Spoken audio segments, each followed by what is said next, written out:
일본이 국가 파산 위기에 몰렸습니다. 엔화 가치가 역대 최저 수준을 기록하면서 그러지 않아도 위태로웠던 일본 경제에 치명적인 타격을 입은 것인데요. 일본 재무대신이 IMF 총재를 만나 차관 협상을 시작했다는 이야기까지 드는 상황. 현재 심각하게 돌아가고 있는 일본 경제와 일본 정부의 무능력에 대해 지금부터 자세하게 설명해드리겠습니다. 10살짜리 일본인 어린아이라면 AK-47 소총을 샀을 것이다. 당황스러운 그의 말은 계속 이어졌는데요. 100년 뒤에 일본이라는 나라는 없어질 것이다. 일본 청소년들은 지금 당장 일본을 빠져나와야 한다. 일본인들을 대상으로 한 강연이었지만 그는 과감한 발언을 아끼지 않았죠. 대담한 예언을 내뱉은 이유는 바로 짐 로저스와 세계적인 투자 전문가로 유명한 그는 일본에는 더 이상 희망이 없다고 단언했습니다.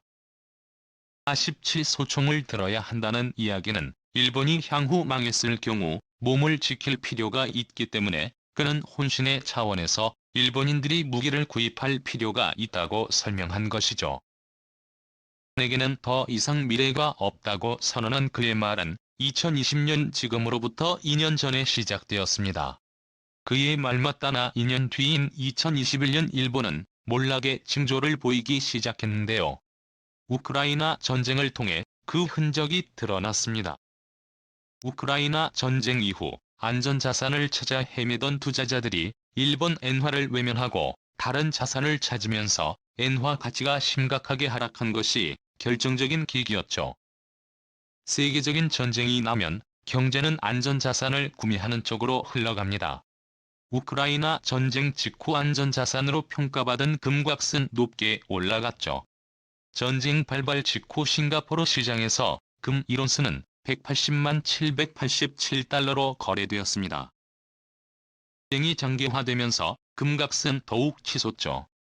마찬가지로 안전자산이라 평가받는 선진국 화폐들은 전쟁의 수혜를 고스란히 입게 되었는데요. 달러와 함께 엔화도 이 수혜를 입을 것이라는 예측이 지배적이었습니다. 이번 전쟁 이후 오히려 엔화가 급히 떨어지는 사태가 벌어진 것이죠. 3월 27일 기준 6외환 시장에서 달러화에 대한 엔화 환율은 장중 1201.4엔을 기록했습니다. 시는 지금까지 일본 경제 역사상 없었던 최저 수치를 할 수 있는데요. 심지어 국내 외환 시장에서도 엔화는 비슷한 흐름을 보였습니다. 엔당 1000원 밑 가격으로 떨어지면서 투자자들은 물론 전 세계 경제학자들의 관심을 끌었죠. 그동안 수출을 위해 엔화로 열심히 풀었던 일본 정부가 이번 우크라이나 전쟁에서 엄청난 역풍을 본 것입니다. 국제결제은행이 발표한 실질 실효환율 역시 하락을 면치 못했죠. 일본의 실질 실효환율은 66,450년 이래 최저 수치를 기록한 것인데요. 실질 실효환율이 하락한다는 것은 대외 구매력이 낮아진다는 것을 의미합니다. 한마디로 말해 일본 물건의 경쟁력이 다른 나라들에 비해 현저하게 떨어졌다는 사실을 보여주는 사례인 것이죠. 일본 엔화를 모은다고 해도 가치 상승이 되지 않을 것이 보이기에 더욱 많은 투자자들은 일본 엔화를 버리고 있는 상황. 도쿄 금융가에서는 지금 현상을 빗대어 망국의 엔저라는 말까지 등장했다고 합니다. 대장성 관료 출신 노구치 유키오 히토스바시 대학 명예교수는 이번 사태는 예견된 것이며 일본은 이미 졌다는 말까지 나왔습니다. 겉으로 보면 전 세계 경제 순위 3위인 일본이 무너지게 된 까닭을 전혀 알 수가 없는데요. 경제지표 상에서는 여전히 일본 기업들은 좋은 성적을 거뒀기 때문입니다. 하지만 자세히 살펴보면 이건 보여주기식 성적에 지나지 않습니다. 버블 경제라 불리던 화려한 경제 위기 이후 일본은 새 먹거리를 찾지 못했습니다. 한국은 반도체나 IT 쪽으로 사업의 방향을 틀면서 새 활로를 찾았지만 일본은 현재 잘나가는 자신의 모습에 도취되어 사업 개발을 게을리했습니다. 그 결과는 끊임없는 추락이었죠. 일본 정부도 경제가 무너지는 것을 보여주지 않고자 엔저 현상을 가속했습니다. 엔화 가치를 떨어뜨려 수출에 있어서 유리한 고지를 점하고자 했고, 이 전략은 생각보다 잘 먹혔습니다. 전 총리가 재임하던 시절 아베노믹스는 엔저 정책이라고 할 정도로 총력을 기울여 엔화 가치를 떨어뜨리는 데 집중했습니다. 문제는 이렇게 겉으로는 아무 문제가 없기에 내부 혁신에 어떤 투자도 하지 않았던 것입니다. 내부에서도 자조적으로 바라보는 도장 찍는 기계나 텍스 머신 사용 역시 반성 없는 일본의 모습을 보여준 사례라 할 수 있죠. 많은 전문가들이 지적해왔지만 일본은 들으려고 하지 않았습니다. 하지만 경제 전문가들도 간과하고 있는 부분이 하나 있는데요. 바로 일본인의 국민성입니다.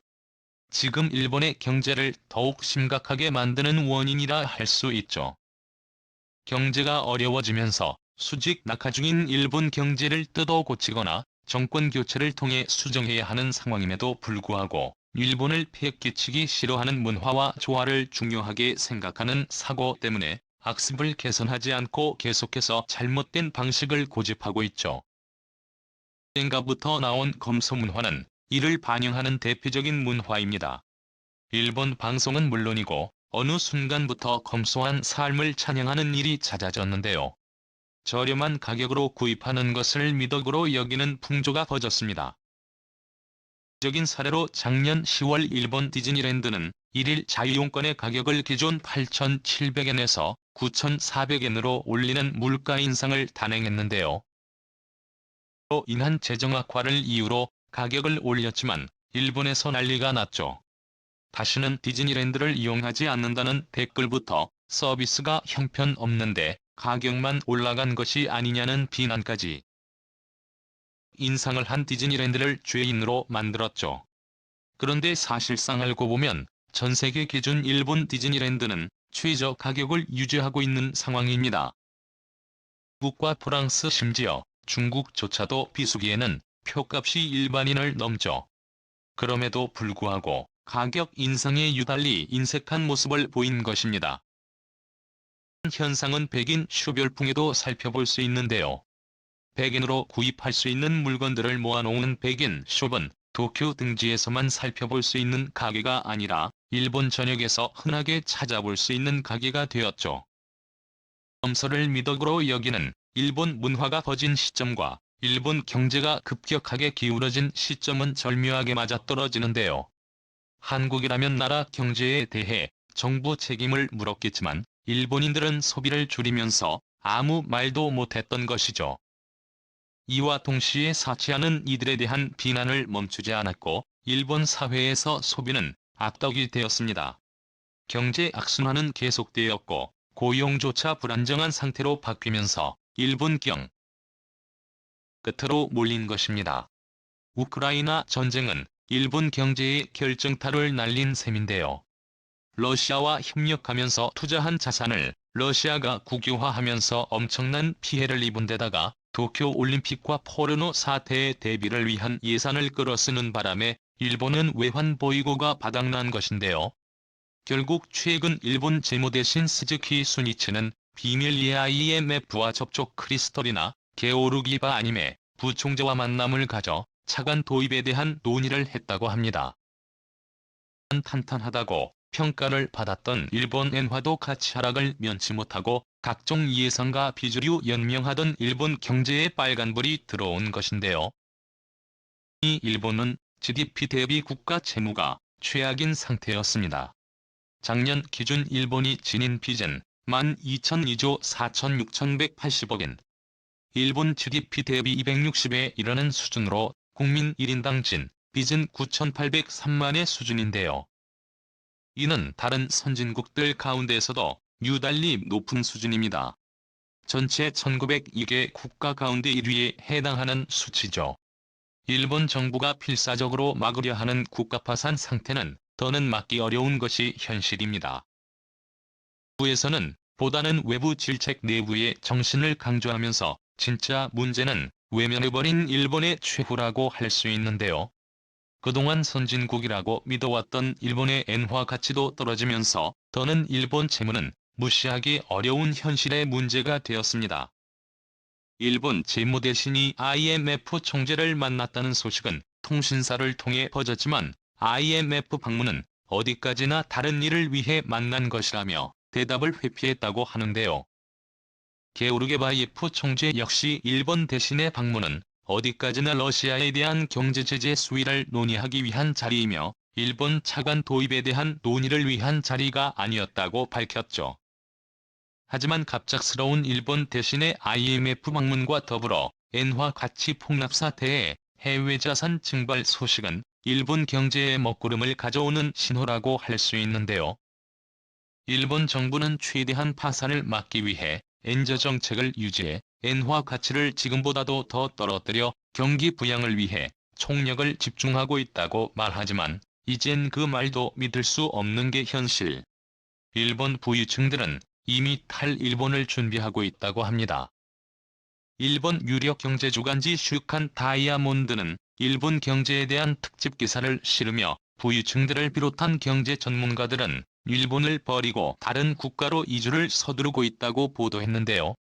이들이 주로 향하는 곳은 바로 대한민국. 성장 가능성이 있고 바로 옆 나라라는 점에서 이주를 서두르고 있다고 하죠. 일본 부유층들 사이에서 대한민국 부동산의 인기는 모르는 사람이 없다고 하는데요. 과연 침몰하는 일본은 위기를 극복하고 파산을 막을 수 있을까요? 일본의 향후 대처를 기대해 보겠습니다.